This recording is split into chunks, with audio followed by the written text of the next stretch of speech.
Folks, Black Star Network is here.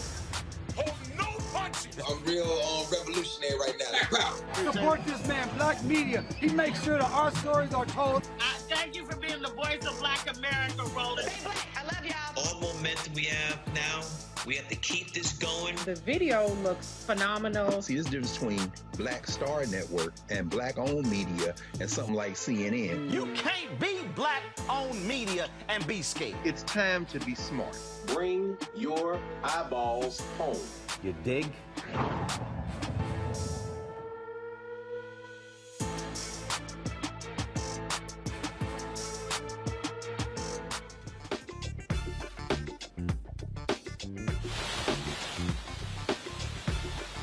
Today is Tuesday, December 6, 2022. Coming up on Roland Martin Unfiltered, streaming live on the Black Star Network. We are live at the Marriott Marquis Hotel in Atlanta, where Senator Raphael Warnock will assemble all of his supporters tonight, where he hopes to have a victory speech in his runoff against Herschel Walker. Millions of folks have voted in early voting. More than 1.3 million have voted today as well. The polls are still open. We'll break down this particular race and talk about the impact of what happens if Warnock wins or Walker wins. Also on today's show, the Trump organization guilty of fraud. That is from a New York jury. We'll also discuss that on today's show, and more criminal referrals for those domestic terrorists on January 6th, plus an update on the trial of the former officer who shot and killed Atatiana Jefferson in Fort Worth, Texas. Folks, it is time to bring the funk on Roland Martin Unfiltered on the Black Star Network. Let's go. He's got it. Whatever the miss, he's on it. Whatever it is, he's got the scoop, the fact, the find. And when it breaks, he's right on time, and it's rolling. Best believe he's knowing. Putting it down from sports to news to politics. With entertainment just for kicks, he's rolling. It's on Go, roll, y'all. It's Roland Martin, rolling with Roland now. He's funk, he's fresh, he's real, the best, you know he's Roland Martin now.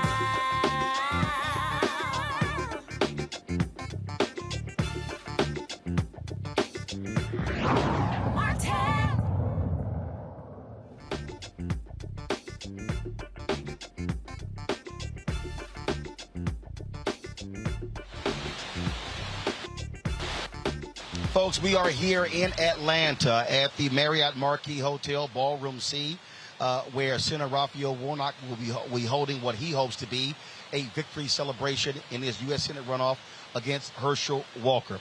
Folks have been going to the polls beginning at 7 a.m. today. The polls are still open as we speak. And again, if you're in line, if you're voting right now, if you're in line in Georgia as we speak, remember, you can stay in line. It does not matter if it gets to 7 o'clock. As long as you are in line by 7 o'clock, you will be able to vote. Folks, today, all across Georgia, folks have been in long lines. There has been bad weather all across this state. We drove in from Savannah to Atlanta. There was fog. There was rain in different parts of the state as well. You see some of these shots here of folks, of course, voting in sunshine. Look at the long lines that existed. There were some issues in the polls today as well. But according to the Secretary of State's office, some 1.3 million people have already voted. Now, remember, in early voting, 1.86 million people voted early out of 7 million eligible and registered voters in the state of Georgia. And so you may very well have more than 3 million voters vote in this election. So that's what's going on, folks, here in Georgia. The implications are significant. Democrats already control the United States Senate based upon the results out of Nevada. If Warnock is able to beat Walker, that means Democrats will have a 51-49 edge in the United States Senate. This has been a contentious race. Of course, they only had one debate because Herschel Walker has refused to debate more than one time. Folks have been, of course, going back and forth. You have, of course, Pastor Raphael Warnock, Ebenezer Baptist Church, who won the runoff 2 years ago to complete the term of Johnny Isaacson, who retired, who has since passed away. This election will mean whoever wins tonight will have a full 6-year term in the United States Senate. If Warnock is able to return to Washington, D.C., he will be one of 3 African Americans in the United States Senate, along with New Jersey Senator Cory Booker, as well as Republican South Carolina Senator Tim Scott. Folks, of course, we have been on the road all across Georgia, talking to different people as they have been stumping for Senator Raphael Warnock, have been in Swainsboro, in Statesboro, in Athens, in Sandersville, last night in Hinesville, Georgia, in Savannah, in Atlanta as well. Also, of course, Fort Valley State, all around this place, really, again, covering this race.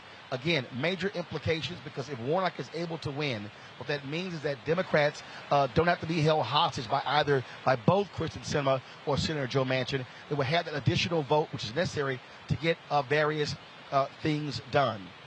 And so, again, the polls close at 7 o'clock. Doors here are going to be opening at 7:30. It's going to be allowing people in here as well. We expect an absolute packed house here in Atlanta. A number of people, a number of entertainers have been in and out of Georgia. A number of different people. Omar Dorsey's been out there campaigning. DeLay Hill, Israel Houghton last night, D. Nice, Bishop Vashti McKenzie. Earlier today, Senator Raphael Warnock was actually at the barbershop along with Killer Mike, the one that he owns as well. Our people should be able to pull that Twitter photo up. And so, again, they have been pounding the pavement. In the last week of this campaign, the Warnock campaign has been extremely active out here. Herschel Walker, not as much. But Republicans have been very much supporting his campaign. And so in the early voting period, based upon where mail-in ballots are coming from, based upon turnout in different areas, strong support in Democratic strongholds. And so Republicans are hoping for a massive turnout today on Election Day to put Herschel Walker over the top. Joining us right now is Melanie Campbell, President CEO of the National Coalition on Black Civic Participation. She's here in Atlanta. The Metropolitan Library is one of the busiest places where folks are voting. You've had a lot of different groups out there, Georgia Stand Up and so many others. Of course, Black Voters Matter. We can go on and on and on. They have been camped out, providing food and water, food trucks, having music, turning voting into a party or a party with a purpose. Melanie, your group has been all over the place this weekend, Saturday, Sunday, and today is Monday, and today as well. Give us a sense of what y'all have been seeing today as y'all travel around this city and the state when it comes to turnout. Thank you, Roland, and thank you for being all over the state of Georgia and helping to make sure our people showed up. You know, it was a little light this morning, Weather, as you mentioned, was a little inclement, but it's been a steady drumbeat all day long. And so the reports we got, there were a few problems, of course, polls not opening up on time, some polling place changes, working with Helen Butler with the People's Agenda on the election protection work, but then also working with Deborah, of course, with Georgia Stand Up and Felicia with HBCU Green Fund and all of the coalition. What's been great, Roland, is like the energy here of all our organizations, whether we're local to national. We all have one goal in mind, and that's to make sure that we save this democracy and make sure that our Black agenda, we're able to have an opportunity to move it forward after this election cycle. But the energy has been high. The young people, we brought students over here on our Power to Ballot bus from Clark, Atlanta, and Atlanta Metropolitan, and they had finals rolling. And this is what I say was the difference, right? They had finals. They left, came back, went took their test, and came back and have been with us all day long. And then they were like, we want to go over and keep pushing to the polls close. So that's the level of energy that we are seeing out here from the voters themselves, but also from activists and organizers using all the power we have. And we got to hold on to that because we know the fight is not over, but I think we're going to win this battle on December 6th. It's historic. It's a historic election. Of course, I'm C3, so I can't say who's going to win, but I think it's going to be a powerful night when it all settles. As I said, last night I was in Hinesville, one of the blue counties in Georgia, one of the few blue counties in Georgia, and they said they absolutely were excited about turning out. You talk about those young voters. That is a critical voting block. We saw what took place all around the country last month on Election Day. 70% of young voters under the age of 30 supported Democratic candidates. And so talk about your young workers in terms of what they have been doing to really drive those folks to come back to the polls for this runoff. Well, our Black You Vote young leaders, of course, across the country in the general, but it's speaking about this runoff. You got folks who like Mary Pat Hector with Black You Vote. She's been working with the lawyer groups with really working to pull the law students and the lawyers together with the election protection and Georgia Coalition for the People's Agenda, really honing in on that. Then you got young people who are in these phone banks, making phone calls, doing text messaging, out here, of course, out here with my classmate, as a matter of fact, Deborah Scott, who finished Clark as well, out here on these streets in Atlanta and making sure that folks, because, they passed all those laws and we have to keep finding a way to work around them because you can't hand out a bottle of water and somebody in line. So they're having these parties at the polls. We can innovate, till we get our federal voting rights protected. And it's going to be a hard battle. We've got to keep fighting that battle because we can't sustain, because I do believe what's going to happen, Roland, is when this is over, they're going to look at what we did, and they're going to change some laws again in some of these red states. And I'm just being honest, Republicans are the ones who don't want everybody to vote, right? That's an analysis and a fact. And so we got to keep finding ways to overcome the hurdles, and then having all these young activists and organizers and young people who just ready to put it all in. I got my own family out here, nieces and everybody, sisters. It's a family affair out here, and people are really, really energized. And there's a lot of joy. There's a lot of love. We were out there with all of us, me, and I was over there with Mark was down here, the Urban League, and of course Black Voters Matter, and all of our NAACP, traditional organizations. Until Freedom is down here. We were Tamika Mallory and that crew came down, and everybody's working together to make sure that we get through this challenging election of 2022. Melanie, one of the things that I have consistently tried to explain to people is that when it comes to where we stand, and I discussed this last night in Hinesville, and that is we have to be approaching this in terms of 365 and not just the election cycle. Because the reality is that, again, more people vote in presidential elections because of the amount of attention that goes to it. Then we have your midterms, you have your major races, a governor's race or a U.S. Senate race, lots of attention. The fact of the matter is, when we're talking about Black power and we're talking about a black agenda, and we're talking about the issues that we care about, we have to understand that we're talking about elections up and down the ballot.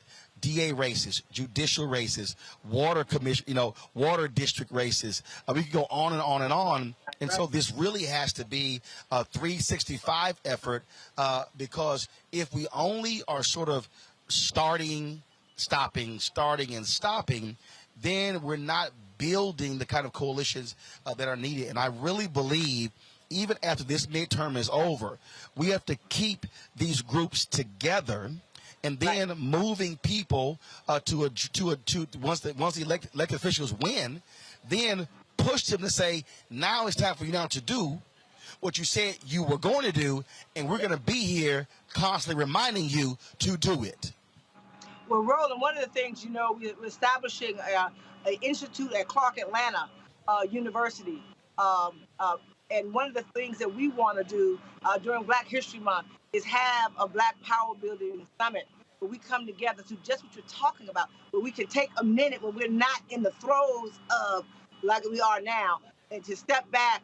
And you talk about it all the time. We can do the short term, and we got to think long term, so that we're looking at how we're going to deal with building power or sustaining it, or in many cases, defending it, if you will, and how we can work together with everyone still being able to do what they need to do for their individual organizations. But collectively, we have so much more power if we find a way to do that. And so that's one of the things that we started this institute that I had mentioned to you about, and I'll be wanting to talk to you to see if we can collaborate around that, because we do have to do that, but we also have to find a way to be able to take a break, right, and to spend some time strategizing together when we don't have to be out here like we are now. Well, and the other thing is, and I discussed this last night when I was talking about Deion Sanders, and I said you shouldn't be opening your mouth critical of Deion Sanders if you don't support black institutions. And what gets me is I have these people be hitting me, and they're like, well, the folks, if they give, we're never going to be able to close the gap because these schools are being underfunded. I said, I've never said give to black groups to close the gap. But what we have to also do is be in a situation where our folks are supporting our institutions, because we can't just hope that black celebrities do it, entertainers in the Democratic Party. We literally going to have to fund these institutions to do the very thing that we say we want them to do. Right, and we did it on a shoestring, like a lot of our organizations, and that is just not the way, right? So it's also doing it because we know how much was at stake, but we could do it even more if we're able to fund our own freedom, if you will. Okay, well, see, Melanie, that was your cue. See, Melanie, I keep telling you, that was your cue to give the website where to donate. Okay, thank you so very much. I'm sorry, Roland. Unity Camp, if you want to, we're going to continue to do that 365 work. Yes, Roland, thank you. And if you want to support the National Coalition and our work, our Unity Campaign will be continuing. Go to unitycampaign.org. unitycampaign.org. You can see the work. You can see us coming together, but you also can donate. And every dollar counts. Thank you so much. And again, so let me add the last piece. And so, Melody, take notice. Folks, there are 25 days left in the month. If you donate now, it's tax deductible. Yes. You can write off your taxes.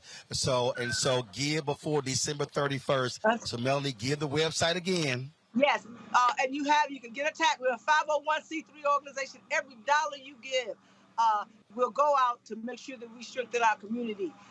And you can get that right off if you do it before midnight through December 31st, 2022 at unitycampaign.org. All right, there we go. Okay, see, I'm gonna stay on y'all on that. Always yes, the website. You never you're leave right. money on the table. Look, you're right. It takes money to do this work. All right, Melody. Yes, it does. I appreciate it. Thank you so very much for joining us. Thank you, Roland.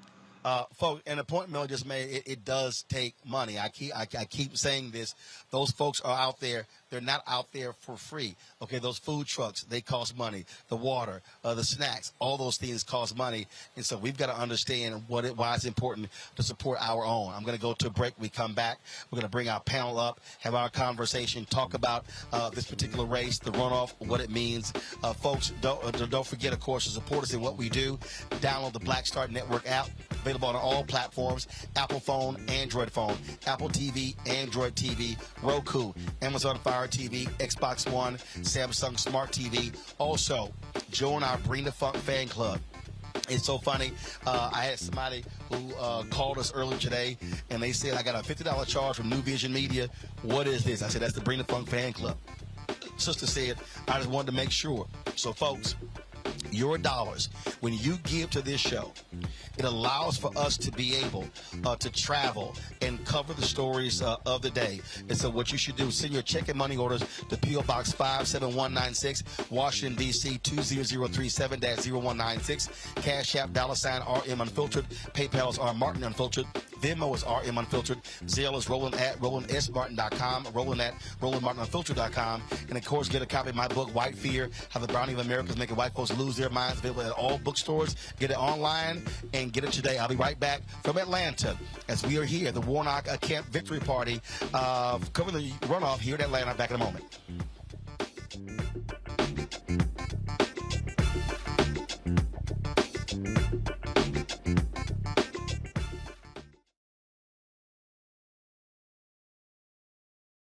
Is it just me? Or does it feel like we've been here before? The whole country's finished voting, and only us left. You'd think Herschel Walker would want to explain what he'd do in the Senate if he actually wants to represent Georgia. Instead, he repeats the same lies, trying to distract from what we all know is true about him. But I think Georgians will see his ads for what they are. Don't you? I'm Raphael Warnock, and yes, we're doing this again. That's why I approve this message. On the next Get Wealthy with me, Deborah Owens, America's Wealth Coach, inflation is on the rise. Interest rates are high. Can you still thrive during these uncertain times? On the next Get Wealthy, you're gonna meet a woman who's done just that, living proof of what you need to do to flourish during these uncertain times. These are times where you take advantage of what's going on. This is how people get rich or richer. That's right here on Get Wealthy, only on Black Star Network. Mama always said all skin folk ain't kinfolk. Georgia, we don't need a senator who's against reparations. Reparations teach separation. Slavery ended over 130 years ago. We don't need this. I am with many police officers. And we sure don't need this. I want to be a leader like him. Walker wants to be like Trump and will fight harder for him than he will for us. We don't need a Walker. Paid for by Black Voters Matter Action PAC, not authorized by any candidate or candidates committee. Next on the Black Table with me, Greg Carr, we welcome the Black Star Network's very own Roland Martin, who joins us to talk about his new book, White Fear, How the Browning of America is Making White Folks Lose Their Minds. The book explains so much about what we're going through in this country right now, and how, as white people head toward becoming a racial minority, it's going to get, well, let's just say, even more interesting. We are going to see more violence. We're going to see more vitriol, because as each day passes, it is a nail in that coffin. The one and only Roland Martin on the next Black Table, right here on the Black Star Network. Hi, everybody. This is Jonathan Nelson. Hi, this is Cheryl Lee Ralph, and you are watching Roland Martin, Unfiltered.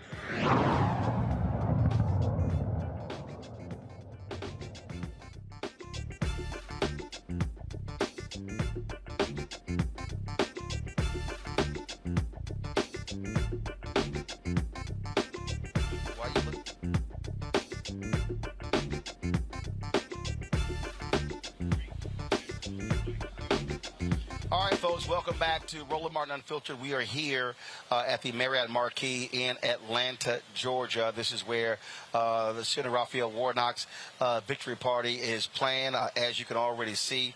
Let's give me a shot, guys, of the room. So just so you understand where we are in the press area here. And so you've got the riser there with all of the television cameras. You got all of your print reporters and photographers who are right behind us. On the other side of that riser is the space where the folks who will be attending this particular party are going to be. The stage is already set up where he and others are going to be speaking. And so right now they've got on the main wall, they've got CNN up. They should have the Black Star Network up, but they've got CNN up. And so again, there are a number of folks. So this, of course, is the last remaining major congressional race, and so that's why you have so many national media outlets here. A number of your reporters from all over your major news outlets are here. Not sure what other black-owned media outlets are here. I know we're here, which is why we do what we do, so we don't speak for anybody else, but I think we may be the only black-owned media outlet who is here broadcasting, which is another reason why, of course, it's important for y'all to support us in what we do, because this is why it's important to have black-owned media here, being able to talk about this race and put this race in context and provide opportunity to people like Melanie Campbell to be able to come on as well. To the control room, do me a favor. I know LaTosha Brown, co-founder of Black Voters Matter, is supposed to be coming to the hotel. Y'all let me know if she's going to be coming by our location. I just got a phone call. Spike Lee has just landed. He's coming over to the victory celebration. I'm going to send him a text for him to stop by and chat with us as well. And so we're going to try to grab other VIPs for them to actually chat with us. But right now, let me bring in my panel. DeMario Solomon Simmons, of course, attorney. Founder of Justice for Greenwood. He's actually here, joins me on set right here. Glad to have him here. Randy Bryant, she's a diversity and inclusion strategist, speaker, trainer, and writer. She joins us from Washington, D.C. And Dr. Mustafa Santiago Ali, former senior advisor for environmental justice at the EPA. He also joins us as well. And so, of course, on this night, Mustafa, I'll start with you. We certainly are hoping to see our alpha brother, Senator Raphael Warnock, return to the United States Senate. And I'm sure Omegas and Kappas will be appreciative of this alpha brother. We're appreciative, brother. We want them to win. Of course. You always want alphas to win. Mustafa, this has been, of course, Warnock said this the other day, that this is the 5th campaign he's been involved in. He ran for the primary in 2020. General election in 2020, runoff in 2020, general election in 2022, and now the runoff in 2022. So I dare say he's battle tested. Yeah. You know, our dear brother, Senator Reverend Warnock, has definitely been, I guess he's one of the hardest working men in politics right now, if you really look at the dynamics that have been going on. But it comes from a real place. You know, there's real authenticity in the campaign that he has run. You know, he's run a campaign that's been focused on hope, on opportunity, and on unity, something that we, far too often don't see in politics. He's been building bridges to everyone who's looking for a new set of ways of getting things done. You know, I appreciate his campaign also because he's been focused on those who have often been unseen and unheard and disinvested in, as I shared with folks earlier today. And he's also made sure that folks understand that a 21st century Georgia can look different. And in looking different, it can make sure that everyone is being uplifted. So I appreciate our brother for all the amazing things that he's done, and doing it with grace and doing it with style and not getting pulled down into the mud, and keeping people focused on that North Star, which is justice.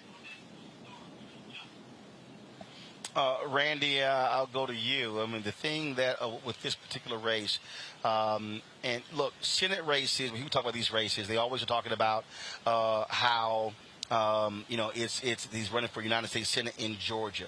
But the fact of the matter is this here. These senators are making decisions that impact all Americans, that impact and all people around the world as well. And so that's one of the reasons why it is important to look at people who are traveling from outside of the state to campaign, because we want to see the right folks who are in the United States Senate making the kind of decisions that impact us as African Americans and beyond. Yeah, absolutely. First, I just have to piggyback off what you were saying about his level of energy and how he's battle tested. He obviously is a person that is powered by purpose. People like that, when they're walking in their purpose, don't seem to get tired, because I look at the brother and he's always smiling and, yes, always classy. And I said, he is fueled by, he believes in what he's doing. He has a purpose bigger than himself. And so I'm just very proud of him, and also proud of all the voters I saw outside waiting in terrible weather, exercising their power and their right to vote. And yes, this race, the entire country is looking at it, because what happens will have a significant impact on how our government is run. It gives us some cushion if we can swing things where it's not just a 50-50 split, but we now have a cushion there. It will make our the committees split now. It won't be so lopsided. And also what I think is significant is that it will take away some of the power from some of these people like Manchin, who have been these split vote deciders and have really weighed heavily on the way the country has gone. Now he loses, people like him lose some of that power. And lastly, what I wanted to say is that I think people just are looking at this race, but they don't understand that this does impact every, the judges that we'll be able to put in going forward, which I hope people are starting to notice that those seats really do matter. Look at what's happening with January 6th. DeMario, the reality is Democrats are feeling very good about this particular race. When you look at the turnout, when you look at what happened in the early voting, there was a major push. They were very successful in suing the state to ensure that early voting could start on November 26th. Republicans fought them. Republicans fought early voting starting on that particular date, and it was successful. And by doing so, we saw 1.83 million people already vote in early voting. The current estimate of votes today is about 1.3 million. So the reality is more people will have voted in early voting than on today. That also shows why the legal strategy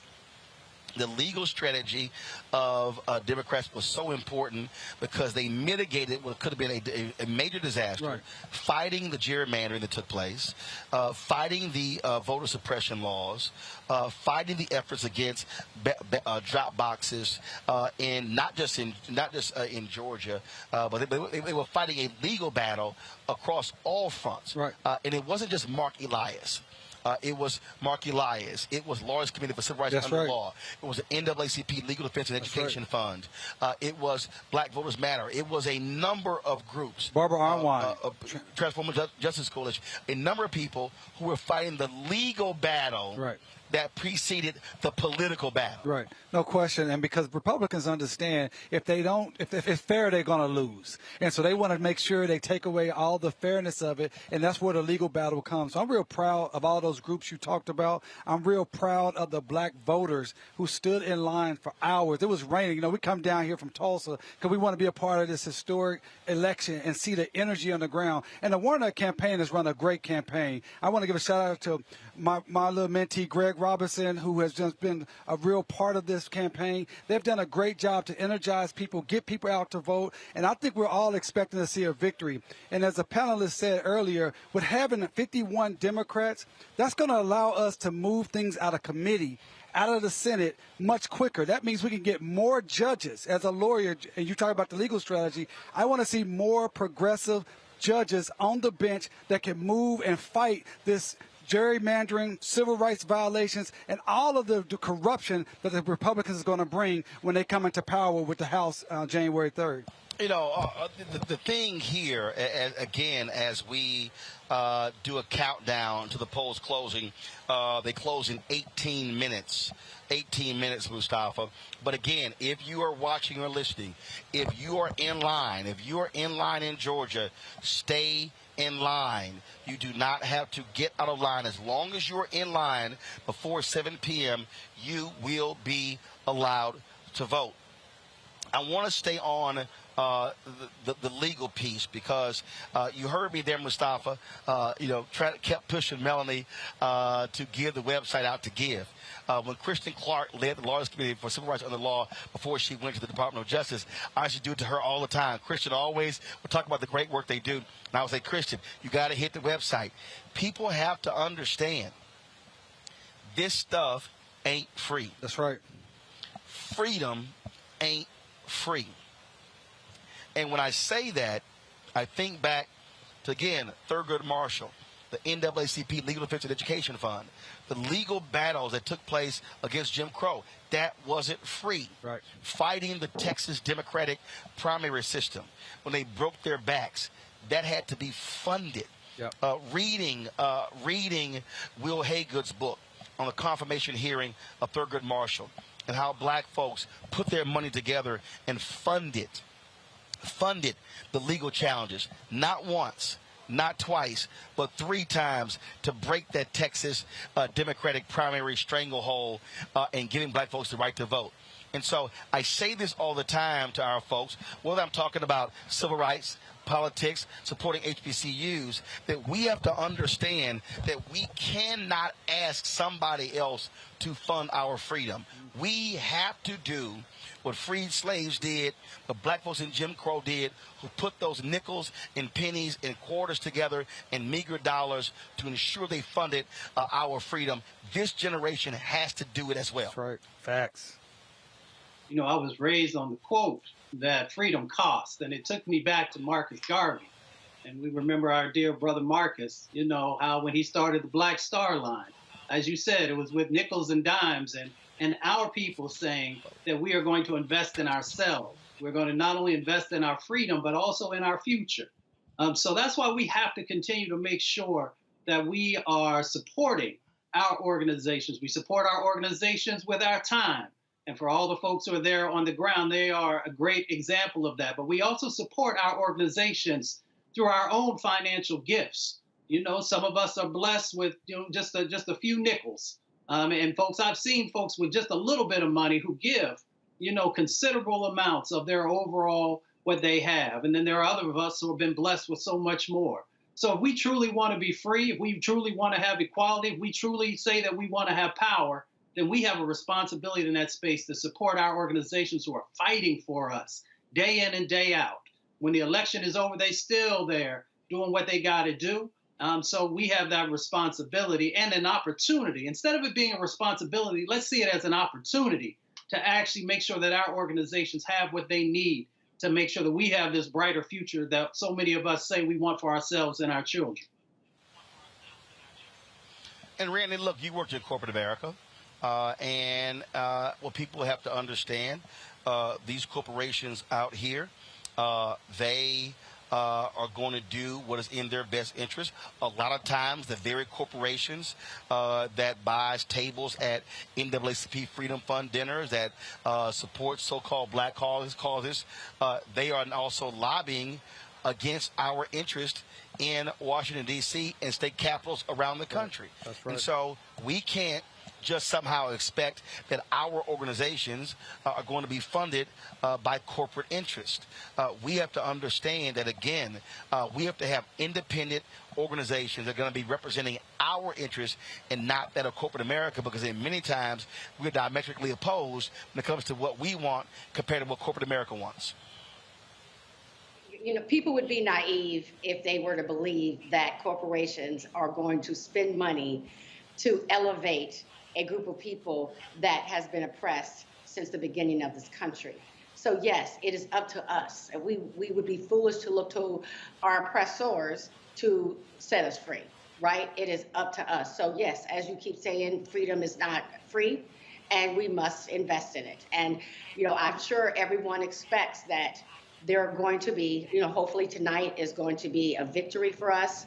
But then starting tomorrow, the plans will begin to say, how can we block this from happening?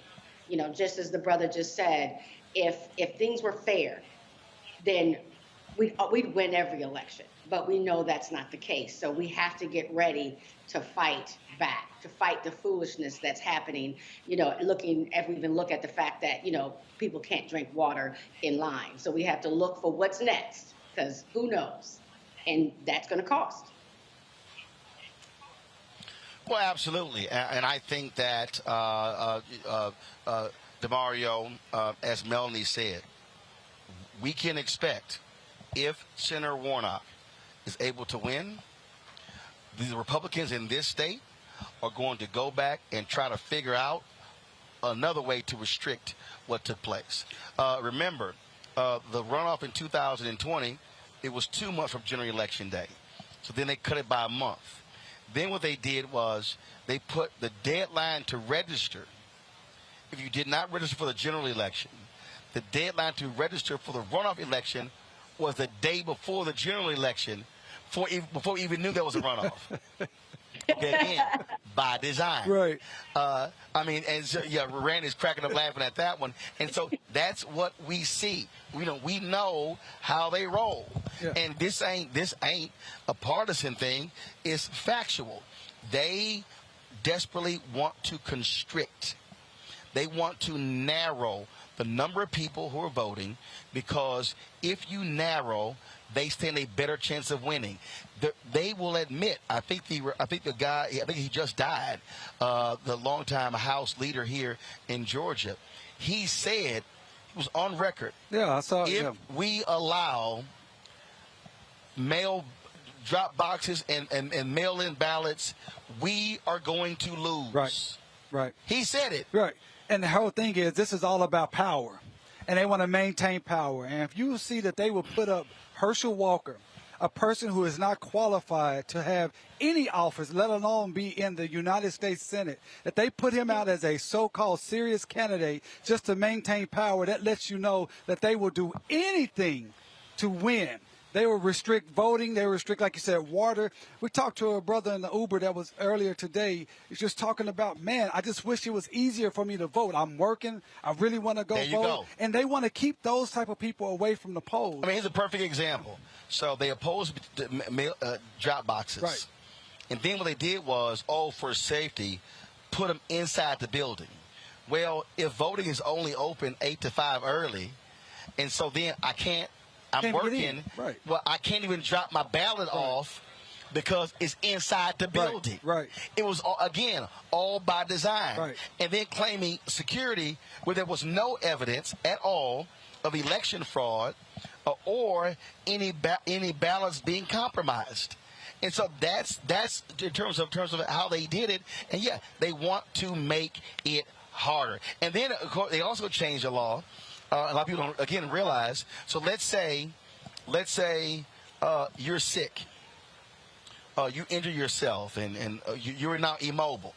Well, I could not drop your ballot off at the ballot box, even if we're related. Because they would say, no, you have to physically drop it off in the drop box.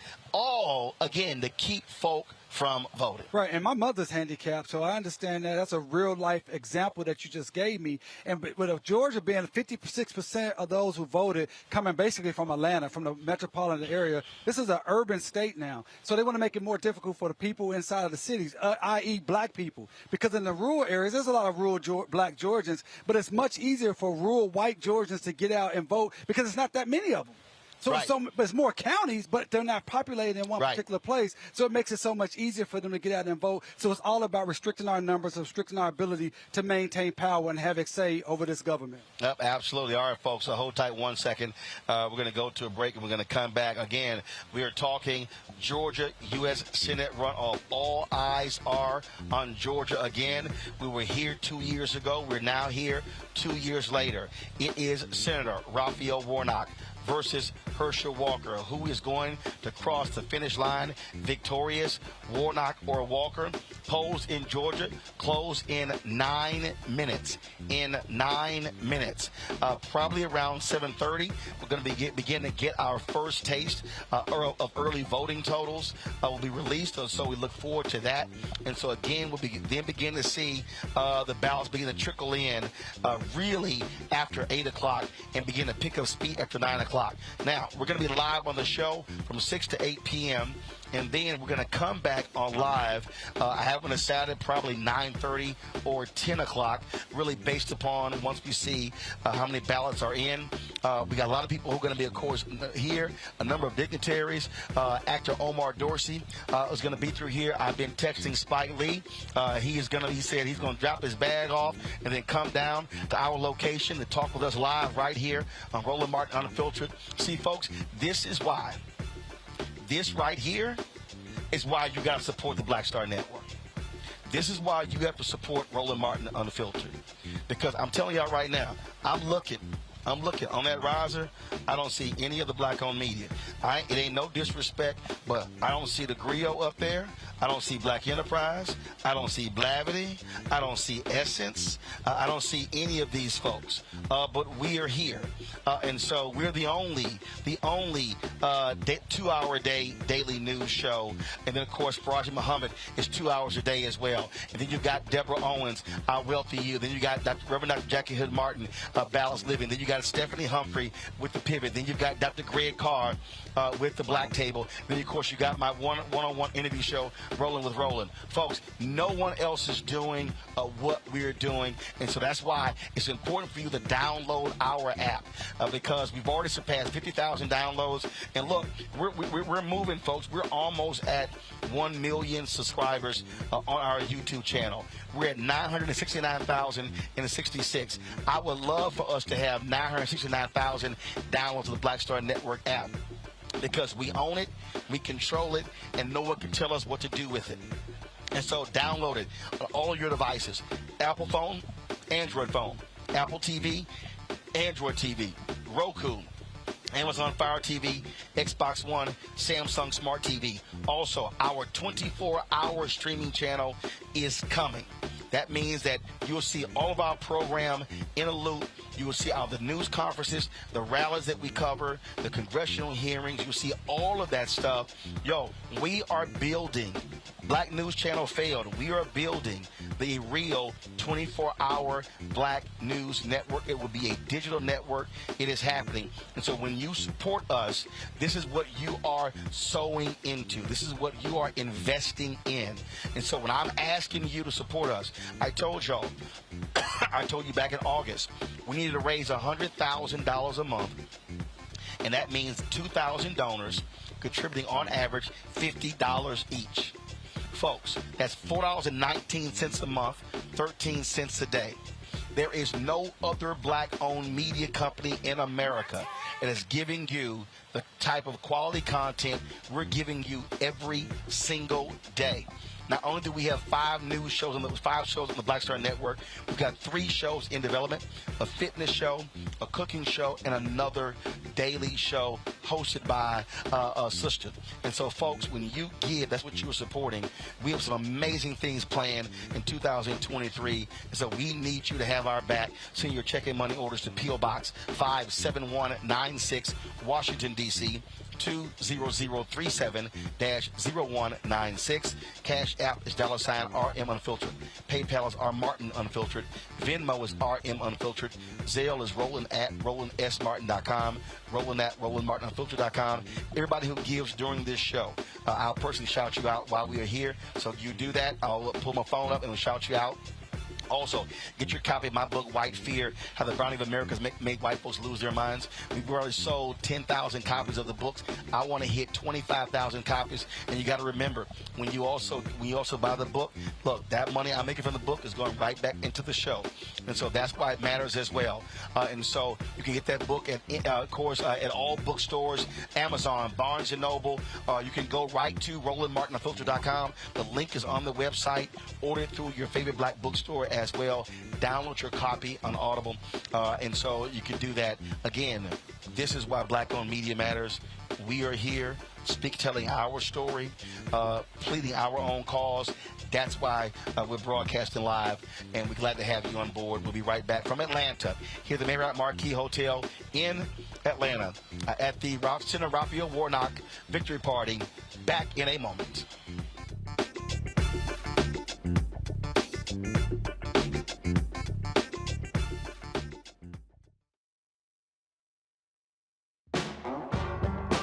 Don't wait till November 8th. We can vote today, y'all. Early vote started this week. We're on Savannah State University's campus. We will be dorm storming today, giving out treats for everyone. We hope to see everyone at the polls when it comes to November. If you believe we got power, let them know. Make some noise. Put a fist up. I need to see a fist in the air because we got power. Come on, you put it up. Come get your shirt.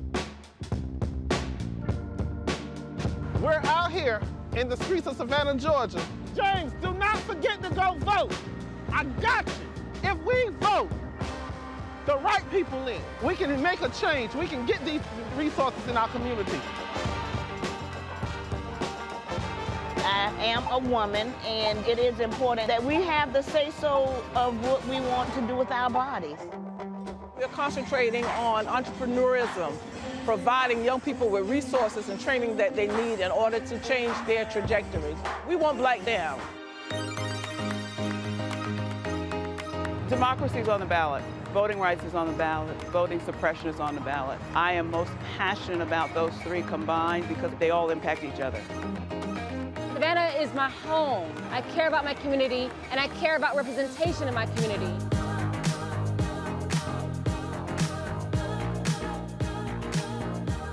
Our voices are still going to be heard no matter what kind of obstacles try to come up against us to stop us from voting. We're still going to be standing our ground. I see the effort that's being made to keep our communities from voting. So that makes me realize it's even more important, because if it wasn't important, they wouldn't be fighting to make sure we couldn't vote. This doesn't stop this year. This is a forever movement. We're going to exert our power as a people, walk in our rightful place. We're going to change our communities, fight for our communities, and build our communities.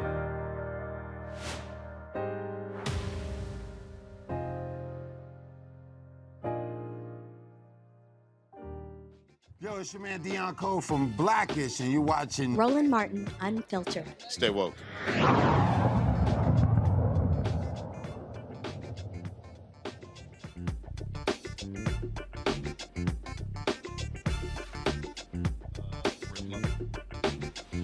That's all right. All right, folks, Roland Martin here. Roland Martin Unfiltered on the Black Star Network. We are live here at the Marriott Marquis Hotel in Atlanta. This is where Senator Raphael Warnock is having his victory party. Doors are going to, first of all, polls in Georgia close right now. It is 7 p.m. Eastern, so the polls close right now. The doors here will be opening in 30 minutes. And so a number of people from Atlanta, from all across the country, are going to be here. As I already said, there are entertainers and activists and other people from all across the country who've been very much involved in this race, who are going to be here, who have been, of course, given their time and energy to re-elect Senator Warnock. Over the past, really the past week, but really, in the general election, but really, like say, over the past week, the final campaign, the 1 week of early voting, and then, of course, the final campaign. You've had folks traveling all across this state. I mean, I'm talking about you name it, hitting multiple places each day, trying to encourage people to get out there and vote. As I said, 1.83 million people cast ballots during early voting. You've had folks congregating elsewhere. You've had Tasha Cobbs Leonard, Israel Houghton, D. Nice. You've had Killer Mike. This is us when we're Savannah just on Sunday at Toppy Sloppy. And so this is a photo right here today when Killer Mike was with Senator Warnock and D. Nice as well at his barbershop. And so you've seen a lot of energy surrounding this, and obviously being Senator Warnock being African American, of course that's important. You see the black folks have Black Voters Matter. They've had a number of the blackest bus in town. They had a number of their buses that have been traveling across this state. They're based here. I mean, they have been hitting it as well, and so. It really is important, and I can't stress enough. Tomorrow and I were talking about this in a break. I can't stress enough to people why it's important in terms of what we're covering. In fact, I was having a conversation with Maya King. So Maya King, y'all, is a star reporter for the New York Times. She's a Howard University graduate. What y'all don't realize is she actually worked on this show when we first launched. And we were just talking, and she said, hey, y'all are talking about stuff other people are not talking about. She said, people hit me up saying, hey, why aren't you covering the same stuff Roland is covering? And this to me, DeMario, is, again, a perfect example. Being in Tulsa last week, you guys brought us in for me to speak in the live stream at that particular event. Being able to broadcast here. First, I don't think people at home understand. Nobody else has the footprint that we have. Nobody. That's first. So I just want everybody to understand. Not MSNBC, not CNN, not Fox, nobody. I just want everybody to understand. I'm going to send the photos, and we're going to show you. I wish we had a camera pointing this way, but we got our 3 cameras here. We've got our lights. We got our pop-ups right here. Y'all don't understand. Everybody else got 1 camera and a stand-up. That's all they got. So we got a whole setup over here. Bringing the funk, baby. Yeah. Well, first of all, you know how I roll as a black senator, and he an alpha. I was like, look, you can't be giving me what everybody else got. Right. But the thing is that this is not about tooting our horn. But I need people to understand on nights like this, we simply can't. Nights like this of a black man. Okay, I ain't talking about Herschel Walker.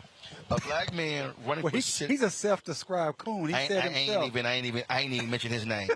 A black man who's seeking to get reelected from Georgia, and we're here in Atlanta.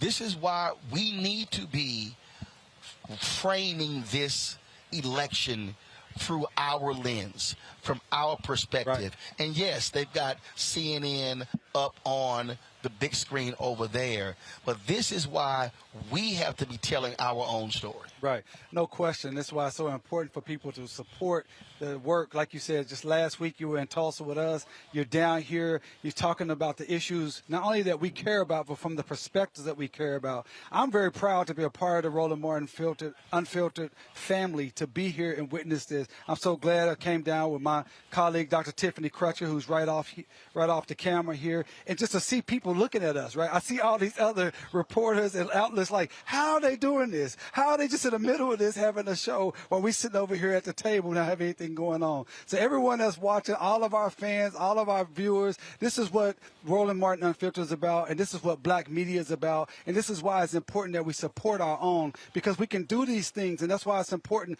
when Senator Warnock gets into office, he didn't turn his back on Roland and say, oh, you're not as big as CNN and MSNBC. He said, you know what, I'm going to treat you the same way or even better because you've treated me from day one. We've been rolling with Senator Warnock when he was Reverend Warnock, and then we're going to still roll with him, and that's what it means to be black-owned media, to be black-owned, and to be conscious within our community. You know, Randy, I've had people hit me up and they say, man, are you taking shots at other black media? No, I'm not. I'm just speaking truth. And the problem, see, people don't realize, I'll never forget, 2000, it was a debate between Al Gore and Governor George W. Bush. Vice President Al Gore, Governor George W. Bush. And I was watching the debate, and I was pissed because I was watching the analysis afterwards. And they were skipping over all these other issues that I thought was important. And I remember calling Mark Watts. Mark Watts is my alpha brother, former CNN national correspondent, and he was a television agent. And I said, Mark Watts, I want to do that by the next election. And it wasn't about ego, I want to be on TV. I was angry that they weren't talking about the stuff that I care about. I didn't get hired CNN until 2007 in time for 2008 election. And that's why people talk about the difference that I made in 2008 for Obama, because I was bringing something which these cats were not bringing.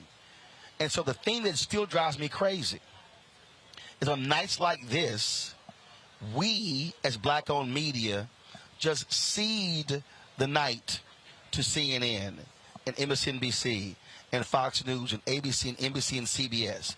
And we sit at home and we hope and pray more than one black person come on. And then, there's one. And the problem I have is, and I worked at CNN, the fact of the matter is, tonight, you probably are going to see one black person on each network at one time, and you might see a whole desk of people don't look like us. And I simply cannot tolerate that happening in 2022. But all the talk about diversity, equity, inclusion, and that's why my whole deal is, and also let's be real clear, BET not here, TV One's not here. I don't know what Byron Allen's The Grill TV is doing. Aspire is headquartered here in Atlanta. They ain't here. And so even when you look at these black networks we have, they're not here. This is history, and I just think that we've got to have our people telling our story and not hoping somebody else tells it. Absolutely. I absolutely applaud you, and not just because I'm here with you, but because what you're doing is just quite courageous. I believe oftentimes when we get into a position of power, we just mimic what we've seen white people do, what we've seen what we've seen these networks do. And I think we're oftentimes scared. And we will throw a black person up there, but let's just be real. I always ask the question, does your black friend have a black friend? I mean, sometimes the black people that we even see aren't what we would say are representative of us, okay? It's kind of a Herschel Walker type of person who is not so concerned about our issues, but is concerned about pushing somebody else's issues and agenda and benefiting and being the one black man in the room. And so, yes, I mean, I see it all the time. So I am so happy that you are speaking and covering the issues that we care about, that matter. It's often surprising to me when I talk to my very intelligent friends that they don't know what's going on, because the media is designed to control our conversation, to control our thoughts, to control our votes, and so on. And so, there are stories that you think that would be, front page, we don't hear about. If it worked for someone like you who pushes it to the forward and says, to the front and says, consider this. I'm not going to tell you what your opinion should be, but you should at least be aware of it. But we have to be honest that it is a courageous thing to do. It is something that the people that right now are writing the biggest checks aren't saying, well, bravo, thanks for pointing that out. And here you go. And so you are you're being an activist in some ways. And I believe most people are afraid to do that. Mustafa, I think about when we were in North Carolina for the EPA event, and we were chronicling those black activists who launched the environmental justice movement. And there was a platform back there. There was no black-owned media there. There was barely any national media there. And there's so many stories that never get covered, that aren't national news. After the next break, I'm going to give an update of the Atatiana Jefferson story. MSNBC and CNN, they ain't covering that story. They're not talking about it. Oh, they're going ad nauseum about the Trump organization being convicted of fraud, but they're talking about that black woman who was minding her own business in her own house, who was shot and killed. And it irks me when we gravitate. And Reese Cobra talks about this all the time. When she says to all the blue checks on Twitter, y'all love sharing clips about what somebody black said who work at CNN or MSNBC. She said, but we were discussing that 2 weeks ago on Roland Martin Unfiltered. And just like I was talking last night about with Deion Sanders and how people need to support Jackson State and Texas Southern and Tennessee State and Prairie View. And people tell me, oh, well, we don't make, our giving is on par with the other universities. Jackson State, for instance, 6% 2 years ago, now it's 13%, which is higher than the national average. But I don't want us satisfied at 13%. I want our giving rates to our HBCUs to be 50, 55, 60, 65, 70, 75, 80, 85, 90, 100%. Because when we are supporting our own institutions, then we're getting the information that we need. We cannot cede this ground in 2022. I've said this before, Mustafa, and I'll say it again. Black America will rue the day when we have to ask non-black people to tell our story. It's that old adage that no one is coming to save us. We have to save ourselves. It's really interesting. And I was thinking about North Carolina, Warren County, North Carolina, y'all, where I rolled up, and who did I see? I saw my brother right there, all set up and ready to make sure he captured that historic story about how our folks fought back, laid down in the roads to stop trucks from coming in, bringing cancer-causing chemicals into our communities. And the elders, who are now elders, 40 years later, making sure that their story was told.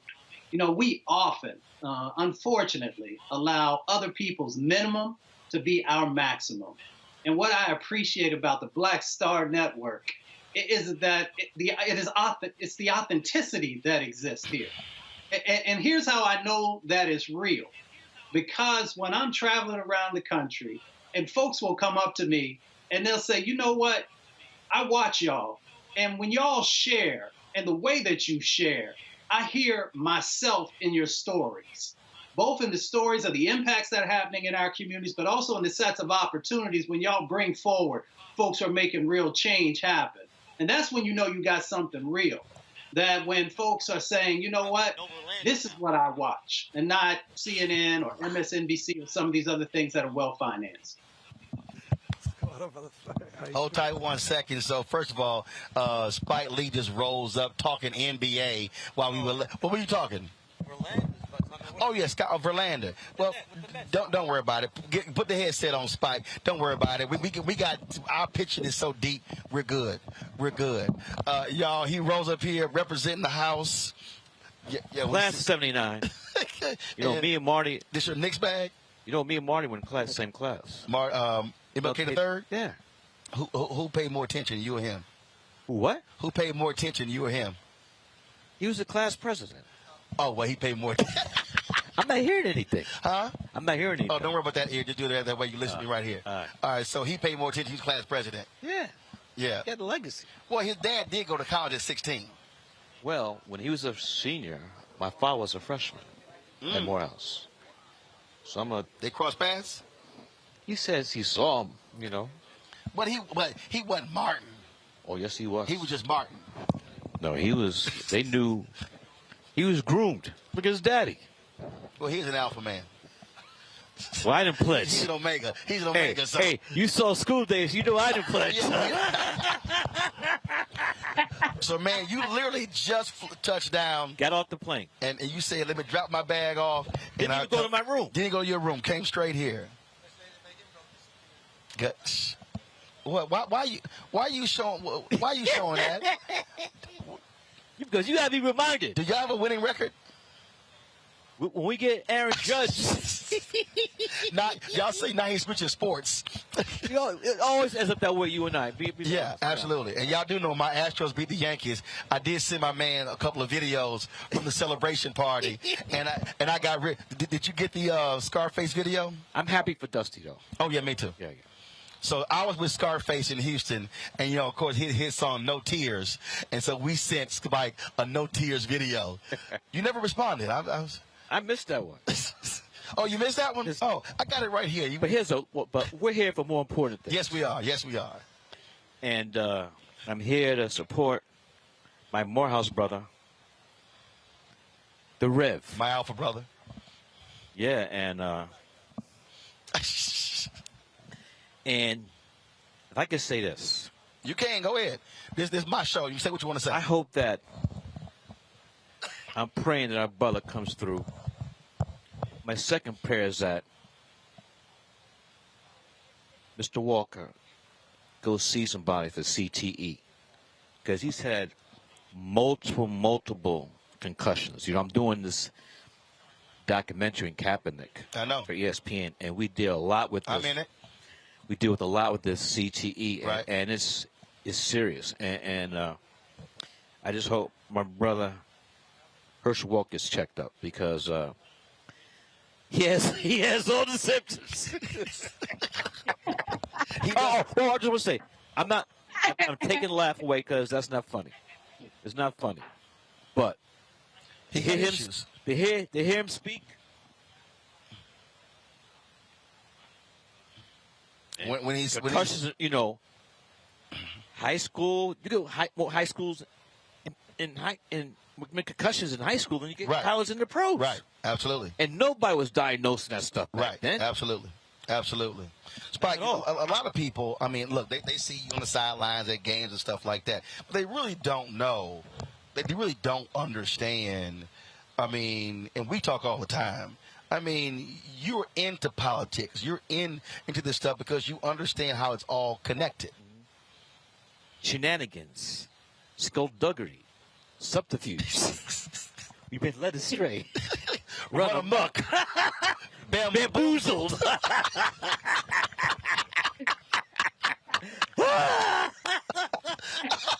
I've seen the movie a couple times. The trickery, the slickery. And that's what this thing is. This thing is right here in Atlanta, Georgia. Because they're propping this brother up. And they know, even a lot of Republicans even stayed away, because they know that he's not really a serious candidate. And, you know, stuff is too serious to be playing games, you know. Yep. We got to get that control, you know. Absolutely. It's political power. Yeah. It's political power. It's economic power. It's all of that. And I hit you up, and when we went together, Jack Robinson Museum, and because we got you in our clip too. We talk about, you know, being part of the issues. We were talking about beforehand. Why? And I said, y'all, this ain't about tooting our horn, but on nights like this, we need us talking about us. And that's why center us. That's why you're so important. Let's leave sports out of it, but you. Right. That used we have our fun. And don't bring up John Starks either. Game 7. I didn't. You always bring it up though. I didn't bring up John Starks building that brick house. I got you, but I appreciate the brick house he built in Game 7 with my Rockets.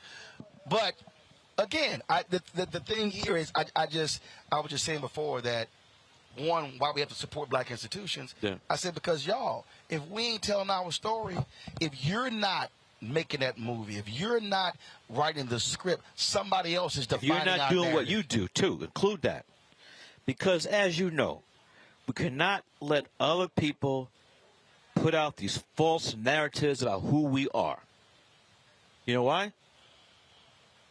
Because we didn't land on Plymouth Rock. Plymouth Rock landed on us.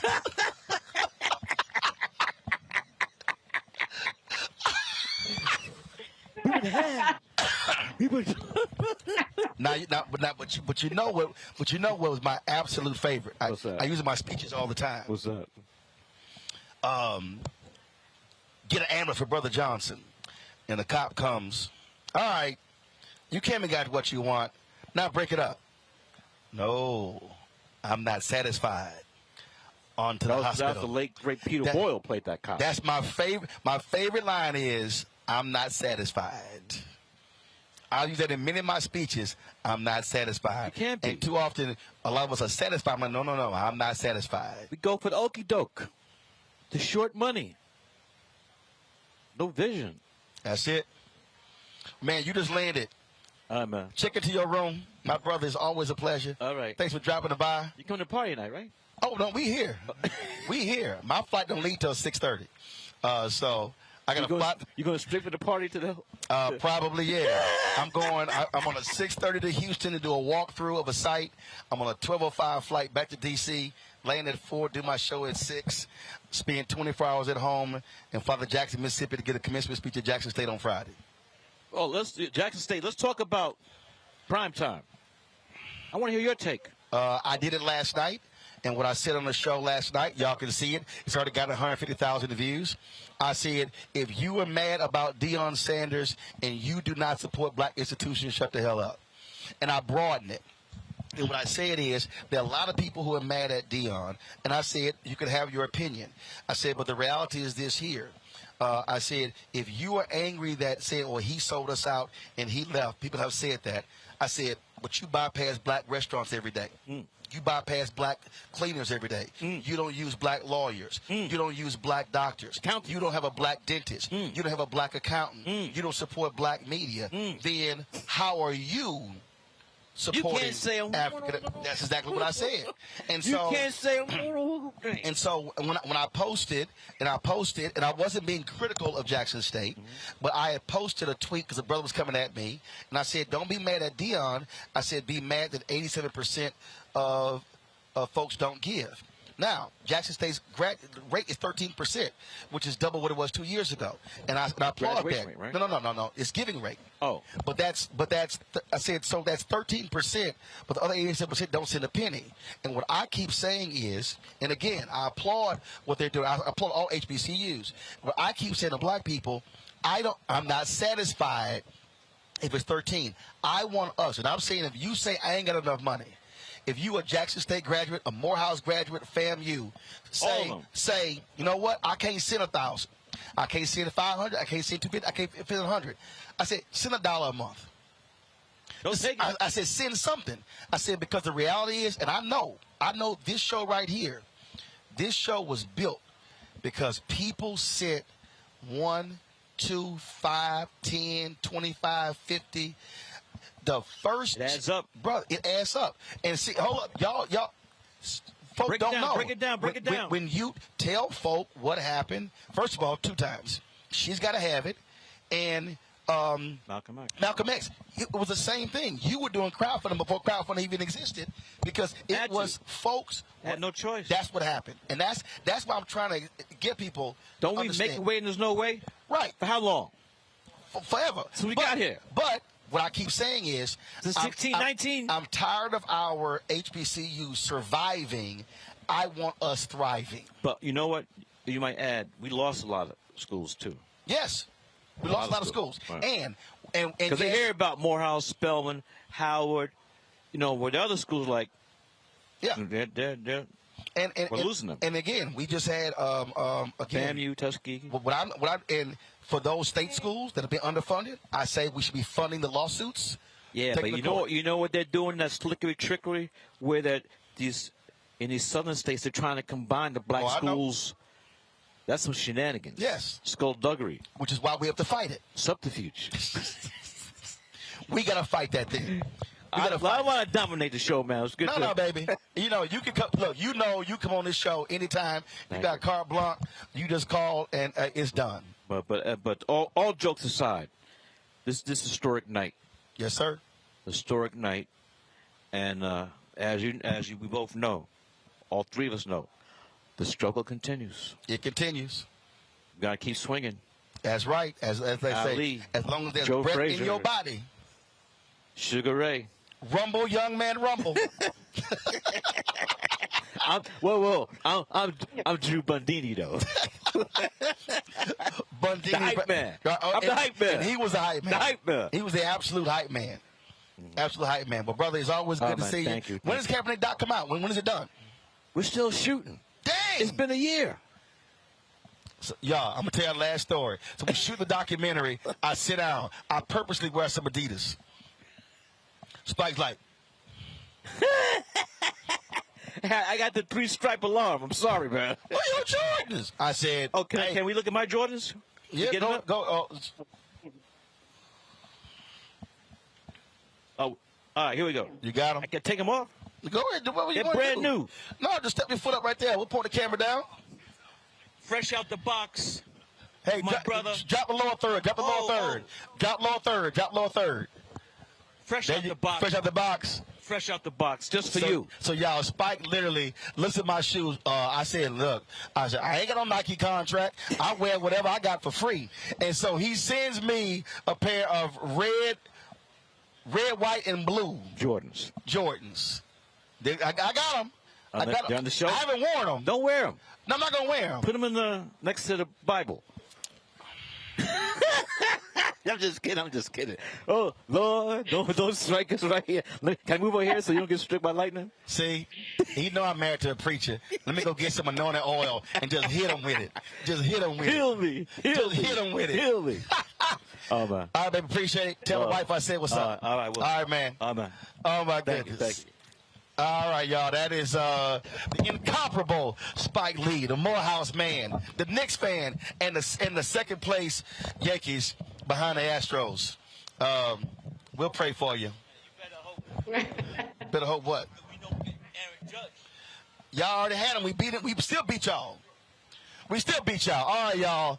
See, y'all, you never know what the hell to expect when you're watching Roland Martin Unfiltered. Randy, I heard you over there cracking up laughing. That always happens, Randy. Anytime Spike and I get together, it's always shenanigans that are going to ensue. All right, let me pay some bills since Spike took up all that time. Let me pay some bills here.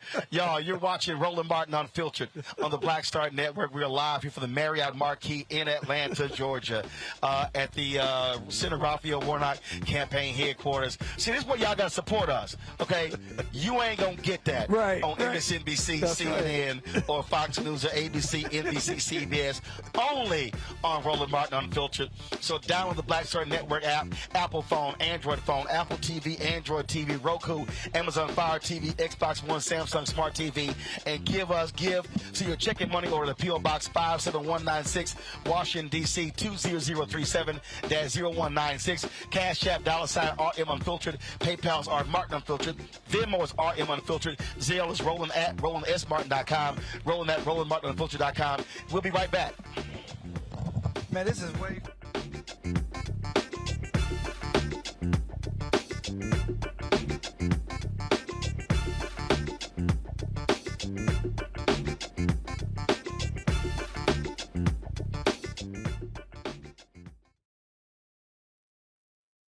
Georgia, serious times call for special leaders. Leaders you can trust. Leaders who are driven by something bigger than politics. That's why you need to re-elect my friend and your senator, Reverend Raphael Warnock. I've known Reverend Warnock for years. He's a man of great moral integrity, a leader in the truest sense of the word. In just 2 years in office, he's worked to lower healthcare costs for seniors and bring good jobs to Georgia. And he's been a clear voice in the fight to defend our democracy and protect the right to vote. There aren't a lot of people in Washington like Reverend Warnock, and that's exactly why we need to send him back. This is going to be a close race, and we can't afford to get it wrong. So make your voice heard. Please join me in supporting Raphael Warnock for Senate. I'm Raphael Warnock, and I need you to show up one more time. That's why I approve this message.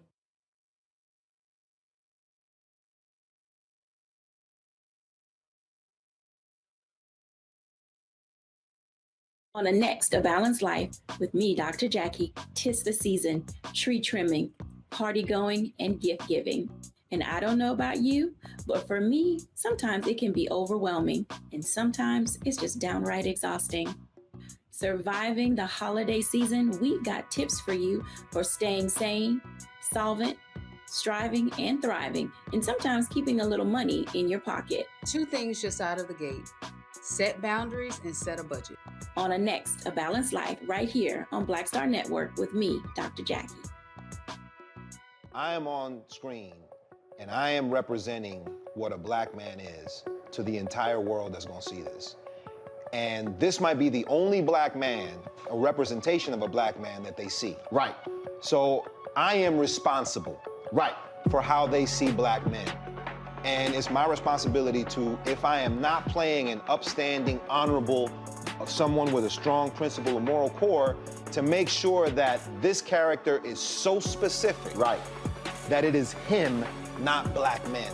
And I wish that more actors would realize how important their position is as an actor of color, playing people of color on screen. Because there are people that see us all over the world in these different images that we portray.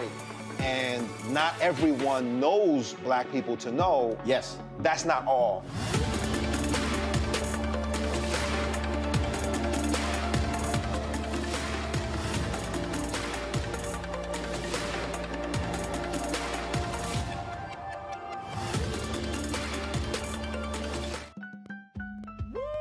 We're all impacted by the culture, whether we know it or not. From politics to music and entertainment, it's a huge part of our lives, and we're going to talk about it every day right here on The Culture with me, Faraji Muhammad, only on the Black Star Network.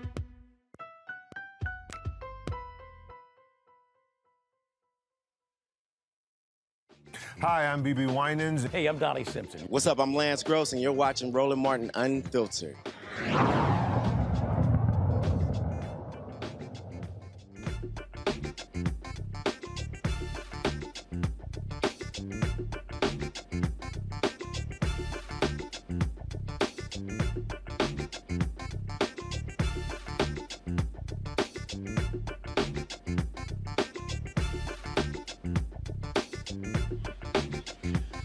Yo, folks, welcome back. Roland Martin Unfiltered on the Black Star Network, live from the Senator Raphael Warnock campaign headquarters here. DeMario's like, yo, that was epic. It's one of the biggest elections in the history of the United States of America with your black homeboy Roland Martin. And then Spike Lee just rolls up in here with his J's on, talking about Morehouse, quoting his own movie. Hey, this is what's up. I'm good. Warnock needs to win, and this will be one of the greatest nights of my life. And just so you know, Randy and Mustafa, all the other media was like, what the hell? They were all assembled over here. Taking pictures of And then when we got done, they were all trying to grab Spike. So the sister from CNN, she grabbed him, and the Senator Warnock wanted to see Spike. And so the handler, she's like, I got to get him. I was like, tell him you got 2 minutes. So they got about 90 seconds with Spike. We did about 15 minutes. And that's only because you told him, hey, I know you've just been traveling. He wanted to keep talking. Yeah, absolutely. So I wanted him to go rest. Yeah. And so, see, Mustafa, this is why when you carry, because just so y'all know, it's a group of folk. We're on a text chain. It's a group of sisters. We always see them at Essence. And the group is called the Bamex Crew, because they call me the Black American Express card. Never leave home without it. You know what they say? What is it? First to first, make no mistake. All others emulate. So, you know, you're just making sure. First to first, make no mistake. All others emulate. So I'm just saying. I'm just saying. See, Randy, this is why, again, you got to have black media, that's black-owned media, that's on the spot, because the reality is, ain't nobody in mainstream media was going to get that. No. It was so real. It was so authentic and real. Like, it was just two brothers, like, cutting it up. And, you know, that's what we want to see, because that's us. That's us. That's how we do. And so I love it. And you know how we like to throw back quotes from movies, although we're not the ones who usually make them. That was epic in itself. But yeah, it was. I just love it. You good, brother? Well, look, that's what we do. And then, of course, while we sitting here, Jason Johnson let's just walk his ass all up in here. You know, he all mad. Y'all know Jason. That Jason now he like, damn, I'm getting paid by MSNBC, so I got to step off because he didn't get permission to come on. But you see how black he is. We live, and he come over here dapping up DeMario. He know damn well you can hear me talking, and like he know I'm live, you know, and he coming here with his Mr. Rogers ass sweater on, you know. Yeah, coming like, yeah, that's his style. Looking like Mr. Rogers in here. It's a beautiful day in the neighborhood. It's a beautiful day in the neighborhood. Nah, this is a black show. It's a beautiful day in the hood over here because we got our own black subdivision over here. See, everybody else over there. Listen to the music. Right. This is black. This is black up in here. Y'all know this is the blackest show out here. Y'all know this. Y'all know how we do. So ain't no sense in playing around. Y'all know how we do. So that's right. So Jason dropped by. Hey, Jason, go tell all the other black journalists if they want to see some color, tell them drop on by. Hey. Tell them we're going to have some short ribs delivered a little bit later and some beef tips. And Jason, when you tell them they put Tiffany Cross back on the air, damn it. Yeah, tell them come back over here. We're going to have some peach cobbler and some chocolate cake and some pound cake over here. Just letting y'all know. All right, so let's. Oh, my goodness. I told y'all, this is why all y'all right now, y'all should be texting and telling all y'all friends to tune into to Roland Martin Unfiltered right now. Y'all should be telling. We should have 10,000 people on YouTube right now. Tell them y'all turn away from the rest of these people because they ain't gonna see what else. My man Omar Dorsey, y'all, from Queen Sugar, and of course from BMF, he's gonna be here. He hit me up about 8:30. And so I'm waiting to see else who's rolling through. So all kind of people are going to be coming through here. So y'all know I'm going to be grabbing all kind of folks, letting y'all know. So my intention was to go off at 8 and come back. But actually, I might stay up. Hey, I'm down. Let's do this here. We got some early results are coming in. Have y'all put them in? Just so y'all know, I cannot see as small as monitor. So Henry was like, we got some results. I'm like, I can't read that little bit as monitor. So do this here. Pull that monitor closer. Pull the results up. I'm trying to pull them up right now so I can see. Like, literally, y'all, I got good eyesight, but damn, little 7-inch monitor. First of all, I ain't even reading that. Now, put that back. That's 0.63 results. I ain't even reading that. Put that up. I thought we had like at least 15, 20% in. I'm not going to read no 0.63. So if y'all at home, y'all saw what was on the screen, 0.63% of the votes in. That ain't nothing. So I ain't going to read that. Let me do this here. While somebody said we can see it. Yeah, y'all can see it. I'm not going to sit here and see it. Hey, control room, do me a favor. Get the phone lines ready. I might go to the phone lines. What the hell? I might do that. Give folks the opportunity to call in. You know, we'll see what we do. And again, see, when you own it, you can do what the hell you want to do. So get the phone lines ready. Let me do this here, y'all. I'll give you an update on a couple of other stories that we've been covering. Let's see here. In Fort Worth, it was the second day of testimony in the murder trial of the former Texas cop, Aaron Dean, who shot and killed Atatiana Jefferson. Today, Dean's partner, Officer Carol Darch, took the stand. She testified as she never saw Jefferson's gun on the scene and never heard Dean announce seeing a weapon. The court took a brief recess when Darch asked for a moment to compose herself while testifying about Zion Carr. He is the 8-year-old young brother, the 11-year-old nephew of Jefferson, who testified yesterday.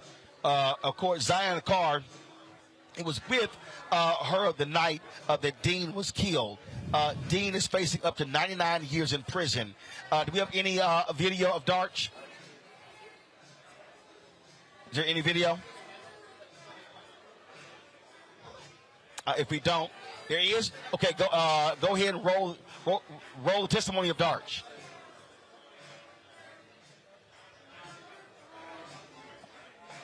Okay, all right. So don't have her testimony, and so that trial continues in Fort Worth. After a 3-year investigation, a New York jury has convicted. First of all, I'm sorry. I want to do this here. Donald Trump, yeah, we know what happened right there. Okay, whatever, found guilty. Okay, we know he's a fraud, so is his organization. But I got to show y'all this here. So today, there was a ceremony in Washington, D.C., the Congressional Gold Medal ceremony, where they gave it to the law enforcement officers who protected the Capitol on January 6th. Y'all got to see this video. Representatives of the police, they shook hands with Senator Chuck Schumer, and they refused to shake the hands of Republicans. Watch this. Good.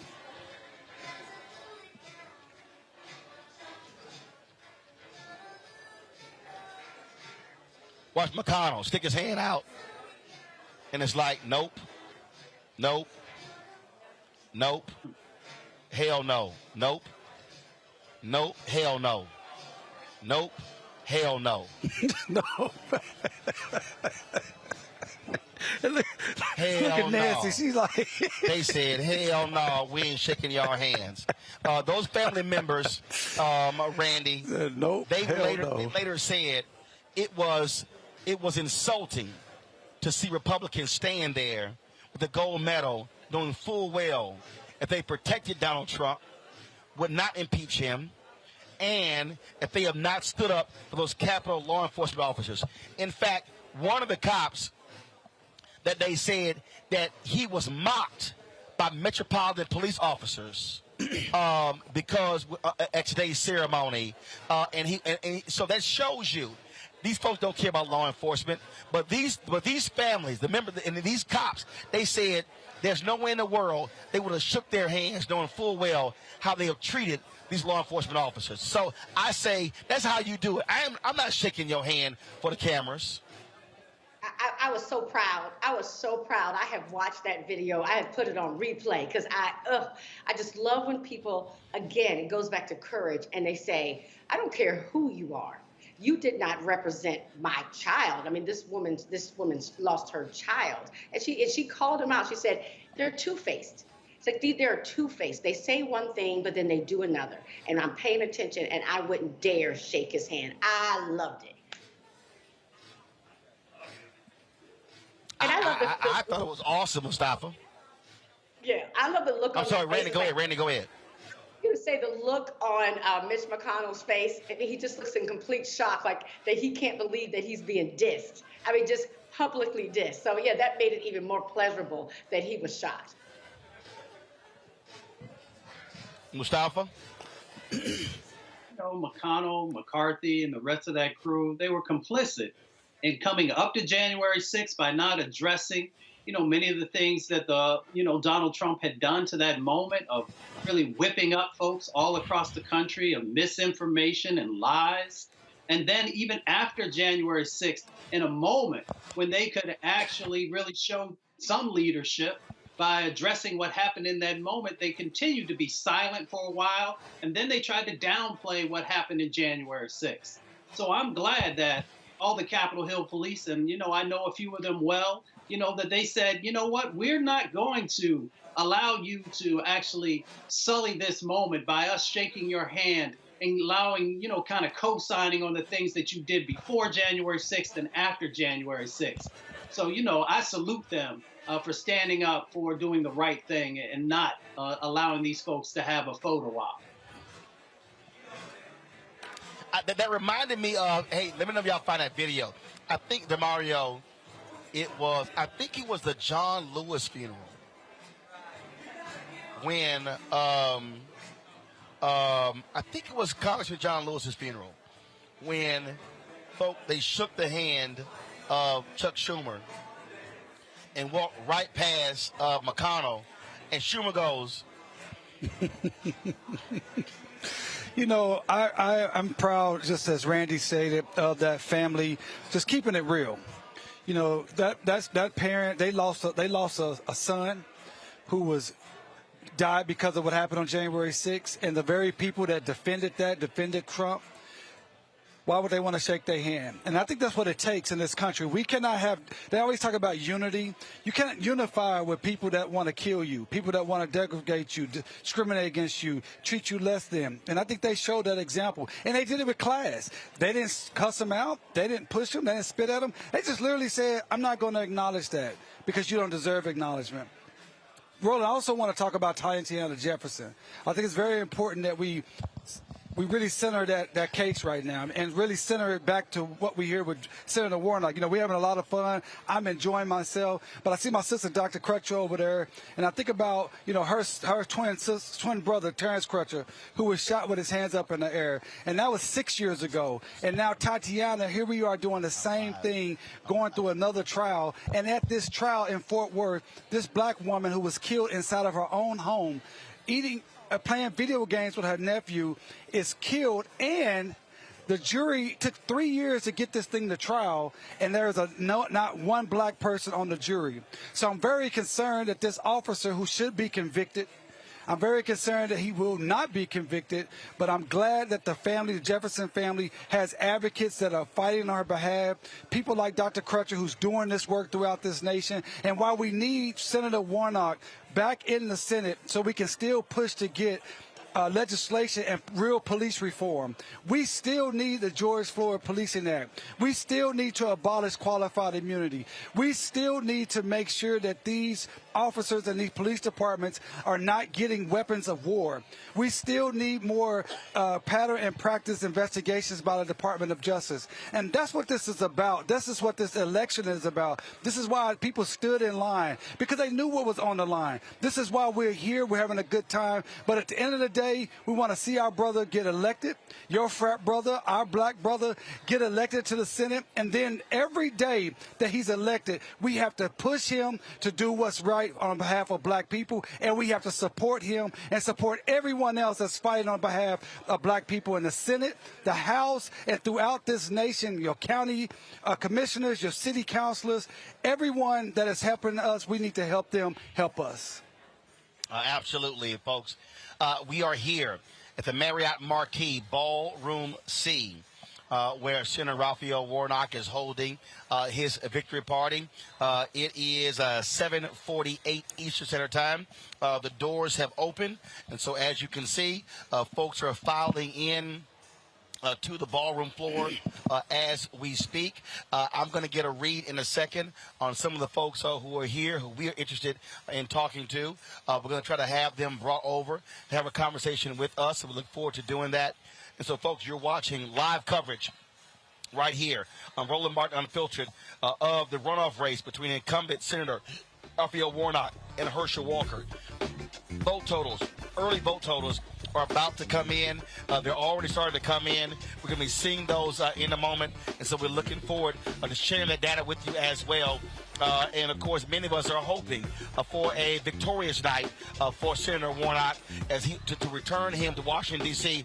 for a full 6-year term representing Georgia in the United States Senate.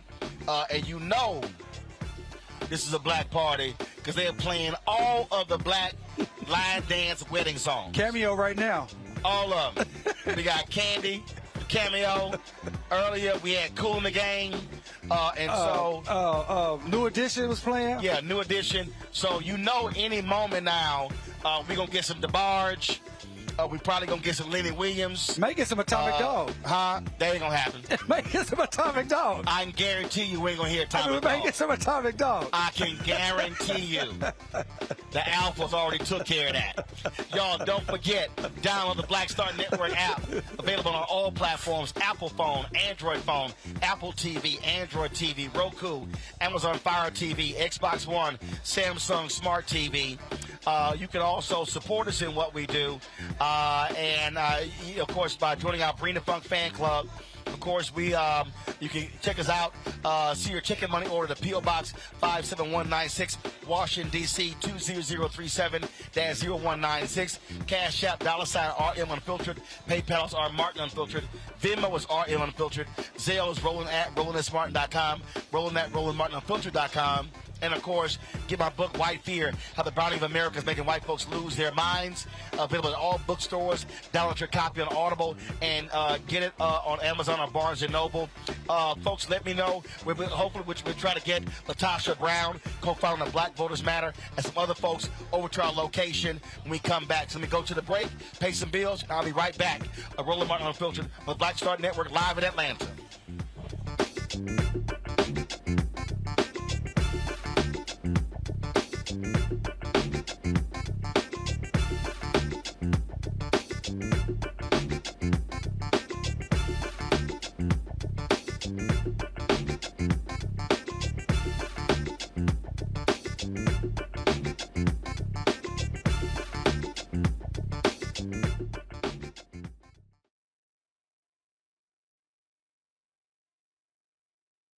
is it just me? Or does it feel like we've been here before? The whole country's finished voting, and only us left. You'd think Herschel Walker would want to explain what he'd do in the Senate if he actually wants to represent Georgia. Instead, he repeats the same lies, trying to distract from what we all know is true about him. But I think Georgians will see his ads for what they are. Don't you? I'm Raphael Warnock, and yes, we're doing this again. That's why I approve this message. You ever watch a stupid movie late at night hoping it's going to get better, don't get better, but you keep watching it anyway? Because the other night I was watching this movie. I was watching this movie called Fright Night, Freak Night, or some type of night. But it was about vampires. I don't know if you know vampires are cool people. What the hell is he talking about? Is he serious? Is he for real? But I'm going to tell you something that I found out. A werewolf can kill a vampire. Did you know that? What is he talking about? I never knew that, so I didn't want to be a vampire anymore. I wanted to be a werewolf. Oh, my gosh. He's talking about vampires and werewolves right now. Y'all serious about this, right? So I've been telling this little story about this bull out in the field. What on earth? And 3 of them are pregnant. There's no substance. There's nothing. So you know you got something going on. It makes me want to laugh, and then it makes me think we're in trouble. But all he cared about is kept his nose against the fence, looking at 3 other cows that then belonged to him. Now all he had to do is eat grass. This video is ridiculous. That's 35 seconds of my life I'll never get back. Why would I want someone like that leading the state of Georgia? Our good air decided to float over to China, bad air. Unbelievable. So when China gets our good air, their bad air gotta move. It's all the same air. Not only does it make no sense, I don't even understand what he thinks he's saying. So it moves over to our good air space. And now we gotta clean that back up. I sit and watch these on Twitter, and I'm like, what the heck is this guy talking about? Like, literally, what is he talking about? He's completely unqualified for this really, really serious job. No one's watching this and being like, oh, man, that guy's got it together. And sometimes, like, I read through the comments because I'm like, is anybody actually understanding, or are we just sitting here wasting time? It is embarrassing. Let's call it what it is. It is embarrassing. They just care about getting a yes man, somebody that had just punched the button. I think it's a risk to me and millions of Georgians to put this man in a position of power. Let's call it what it is. This is embarrassing as hell. At all. I mean, well, you know. Hi, I'm Israel Houghton with Israel and New Breed. What's up, what's up? I'm Dr. Ricky Dillard, the choir master. Hey, yo, Peace World, what's going on? It's the Celeb King of R&B, Raheem Devon, and you're watching Roland Martin, Unfiltered.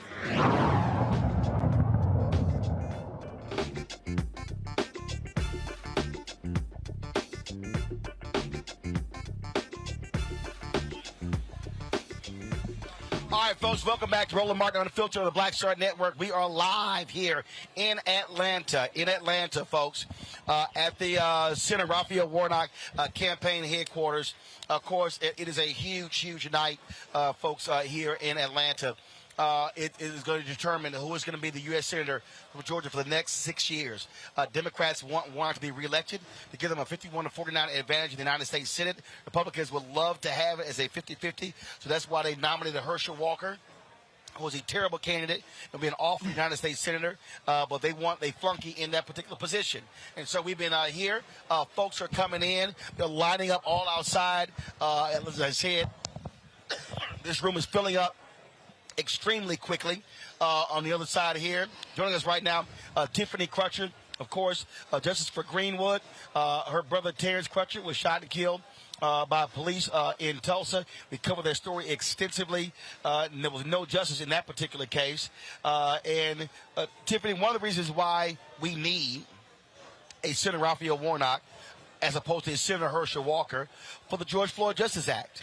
Senator Tim Scott didn't do his job in moving it forward. And so the effort to bring that back, try to get Democrats to move on that is vitally important.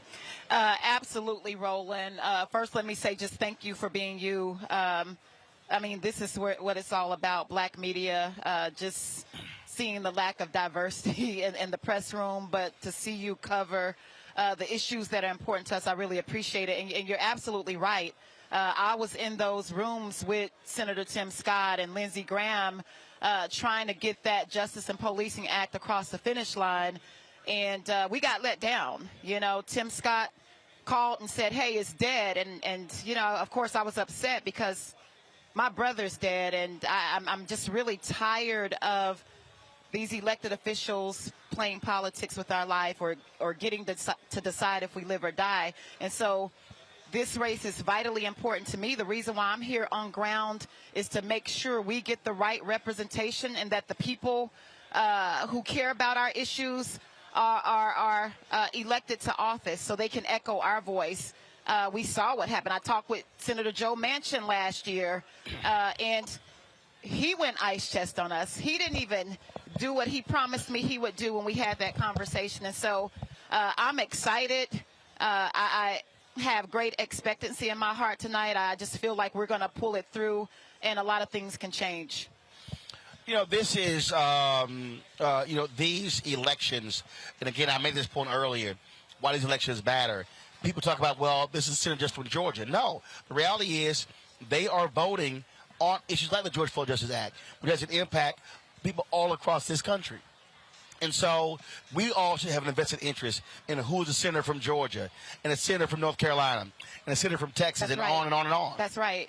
That's right. And, history is repeating itself. I was telling DeMario just a few seconds ago, 5 years ago today, I was in Alabama on the ground. It was a year after Terrence was killed, not knowing where to go, who could help, because Betty Shelby had got, acquitted, for killing my brother, Terrence Crutcher. And so I found myself, turning my anger into advocacy and campaigning really hard to get Doug Jones elected. And we did that in the state of Alabama. And here I am today, 5 years later, on the ground in Georgia, fighting hard, knocking doors, making calls to make sure that Senator Warnock is reelected with Atatiana Jefferson on my mind. I talked with the sisters on yesterday, first day of the trial. I've reached out to them today just to encourage them because I've been through the same thing, of course, they're heartbroken to have to relive, the tragic murder of their sister. And so we've created this community of support for each other. But this is why I'm here. This is my motivation, to make sure that what happened to Atatiana Jefferson and to Terrence doesn't happen again. And it's going to take us getting the right people in office, and I'm hopeful tonight. And that's the thing that a lot of people, really don't understand. All of these families were coming together, trying to get this bill passed, and unfortunately, more families are added to it based upon police shootings. I was looking at Samuel Singway's coverage showing more people have been killed by cops this year than any other year. Even Capitol police officers. And the fact is, the Republicans don't care.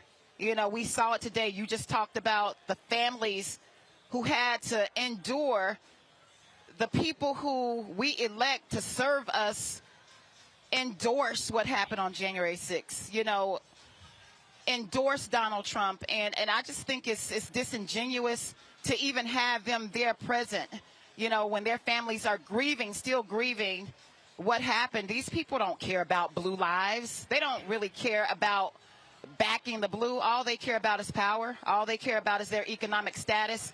And they don't care about the communities that's been marginalized, especially black people who's been over here for 400 years. And so, we're going to keep fighting. And I know Georgia's tired, but I truly believe, based on what I've seen over the past 48 hours with my brother, my mentee, Greg Robinson, who came and helped really restructure the campaign. Just by 2 o'clock today, they had knocked 150,000 doors today. By 3 o'clock today, we had made 408,000 calls. And, Georgians were excited. We had got a lot of callers who said they had already voted. They're headed to vote. They're going to make sure they stand in line no matter how long it takes. And so, again, I'm expecting victory on tonight. But, again, it's so much bigger than this. We need to make sure that we elect people in this country who can actually stop, what's happening. Our democracy is at stake, Roland. Absolutely. Tiffany Crutcher, we appreciate you joining us. Thanks a lot. Thank you so much. Thank you for all you do. Mustafa, I want to go to you because we talk about the type of bills that come up in the United States Senate. You're very much involved in environmental activism. And we know Republicans all too often don't believe in climate change. They want to continue to fund the fossil fuel industry. And so the reality is if we're going to confront something without climate, it's going to require Democrats, frankly, controlling the levers of power to get it done. Yeah, we've got some really important pieces of legislation that are coming up, and we need Senator Warnock to be there to continue to champion them. You know, we just lost Congressman McCeachin. He was one of the folks who helped to bring forward the Environmental Justice for All Act. But we need folks both on the Senate side and the House side to be able to make that become a reality in 2023 and to stop having our people die from toxic pollution. We've got the Farm Act that's coming up in 2023. And we also know that that's going to have a big impact on Georgia and a number of other locations across our country. So having Senator Warnock there, along with other like-minded individuals, can make sure that that Farm Act, that those dollars that are going to go into that they actually are going to make it to the communities who need them, you know, whether it's through WIC or a number of other things that are part of that process, of making sure that kids, you know, have the breakfasts that they need in the morning, and also making sure that we're thinking critically about, you know, how climate change is impacting, you know, our food stock and what's going to happen playing out. So you got to have folks who care. You got to also have folks who are intelligent, and that's why having Senator Warnock there is so critically important, because these are tough issues, but they're issues that we can actually win on, and we can actually build stronger foundations underneath of vulnerable communities and others. So that's why I'm excited that he's going to get reelected, or at least we're praying that that becomes a reality, because we're going to need individuals who will fight and who will stand, you know, stand on the front lines and make sure that these pieces of legislation have the reflection of our communities and that there's real accountability. I can move the computer to the left. And Randy, I'll give a perfect example. Republicans now control the House. Well, here's one of the problems.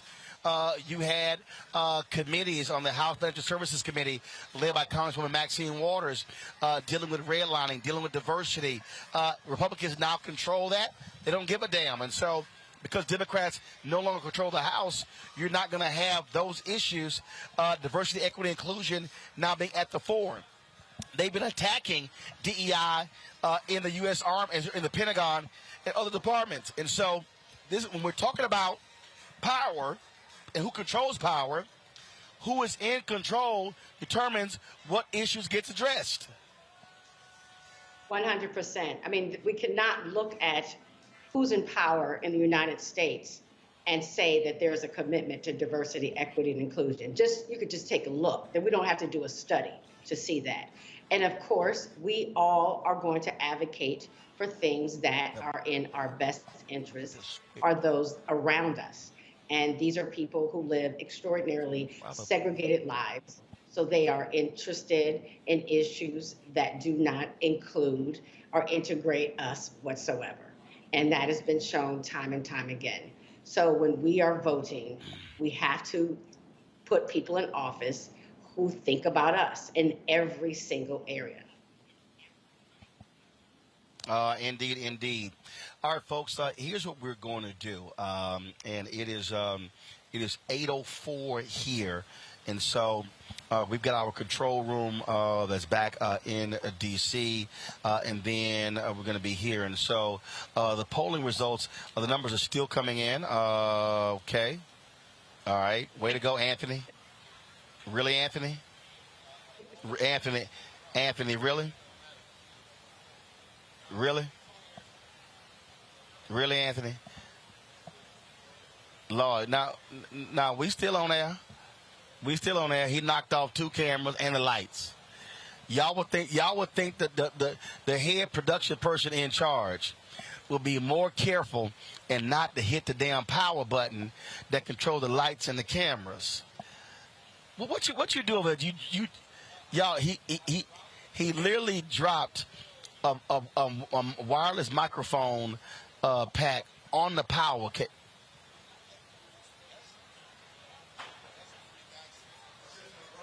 You know what? I should make Anthony come on camera and look at y'all so y'all see what he looked like, what he just did. All right, folks. Here's the deal. They're about to pray in here. So here's what we're going to do. And so it's a lot of y'all who are watching right now. So what we want you to do is we actually want you to we're going to sign off. We're going to come back on the air in about an hour for continuing coverage from Atlanta. That way more results are going to be in as well. And so there are a lot of you watching right now on YouTube. Make a note. We'll be back live at 9:30. We're going to come back live at 9:30 here on Roland Martin Unfiltered and the Black Star Network. Right now, prayers are taking place from the stage up here. And so we're going to take a break. Give our folks an opportunity to stretch themselves. Give our crew in D.C. the opportunity to head home. Then we'll take over all of our switching and live coverage right here in Atlanta. And so let me thank Mustafa. Let me thank Randy. DeMario will be back with me when we come back with our live coverage. So, again, I want to thank both of y'all for joining us today. And so we're going to have more interviews with people here in Atlanta. And so, folks, take an hour break. And, again, we'll see y'all at 9:30. So all of you who are watching on YouTube right now, it's almost 4,000 of you. Folks who are on Facebook and Instagram and Twitch, the Black Star Network, come back in 1 hour and 23 minutes. We'll be back on the air at 9:30. And so we look forward to seeing you for our continuing coverage of the U.S. Senate runoff here in Georgia. And so we'll be back. So, y'all, thanks a bunch. Take care. And we will see you at 9:30 p.m. Eastern. Holla.